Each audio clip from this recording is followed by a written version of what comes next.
हमसे खफा हो क्या असलम मियां? हमारी तरफ एक बार नजर तो फेरो।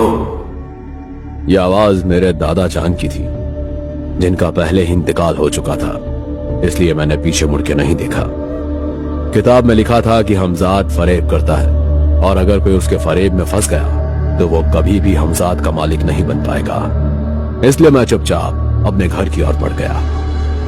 इसके बाद हर रात जब मैं रोटी रखने जाता था तो मुझे अजीब व गरीब आवाजें, परछाइयां दिखाई देती थी। एक रोज तो मैंने एक औरत की चीखने की आवाज तक सुनी, पर मैं समझ चुका था कि यह सब बस फरेब है।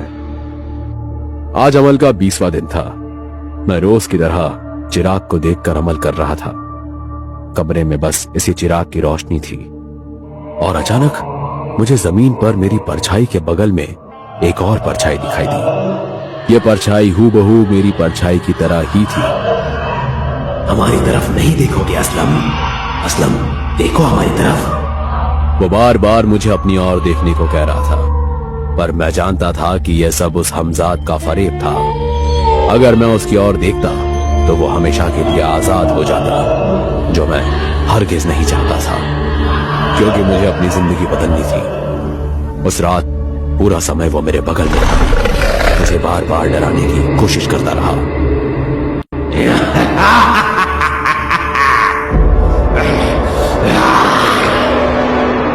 मैं बड़ी शिद्दत से अपना अमल कर रहा था। घड़ी में 3 बज गए और मेरे अमल पूरा करते ही मेरे बगल से मेरा हमजाद गायब हो गया। आज आखिरी रात थी जब मुझे पेड़ के नीचे रोटी रखनी थी। मैं जानता था कि हमजाद कुछ ना कुछ जरूर करेगा और वैसा ही हुआ। जब मैं रोटी रखकर वापस निकल रहा था तो मुझे जानी पहचानी आवाज सुनाई थी।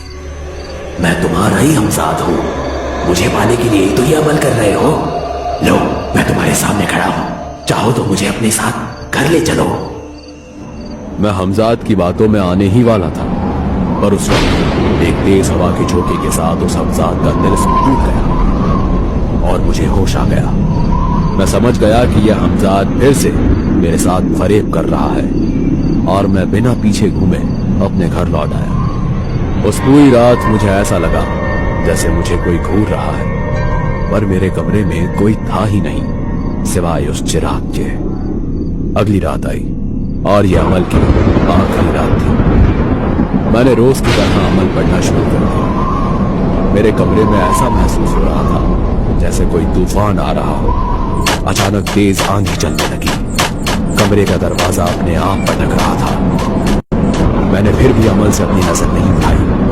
एक वक्त ऐसा आया कि मुझे ऐसा लगा कि मैं जहां बैठा हूं वो जमीन नहीं बल्कि जलता हुआ कोयला है। मुझे आग की गर्मी महसूस हो रही थी, पर मैं जानता था कि यह सब बस फरेब है उस हमजाद का, जिस पर मैं काबू पाना चाहता था। वो 3 घंटे मेरे लिए दोज़ख की आग की तरह थे। जैसे तैसे मैंने अमल पूरा किया और मेरा कमरा पहले जैसा हो गया। आज मुझे कोई रोटी नहीं पहुंचानी थी। मैं डरते डरते कमरे में सो गया। लगभग 1 घंटा बीता और मेरी अचानक आंख खुली। मेरे सामने कोई साया था। मुझे अंधेरे में उसका चेहरा ठीक से दिखाई नहीं दे रहा था। कौन हो भाई? और तभी उस चिराग की रोशनी उसके चेहरे पर पड़ी। मेरे सामने मेरी ही शक्ल का हूबहू एक शख्स खड़ा था। आज रोटी नहीं भेजी आपने?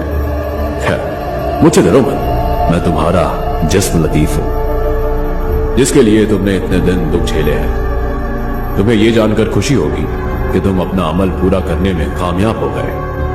मैं तुम्हारा हमजाद हूं और अब से तुम्हारा हर हुक्म निभाऊंगा, पर इससे पहले मेरी कुछ शर्तें हैं जो तुम्हें माननी होगी। कैसी शर्तें?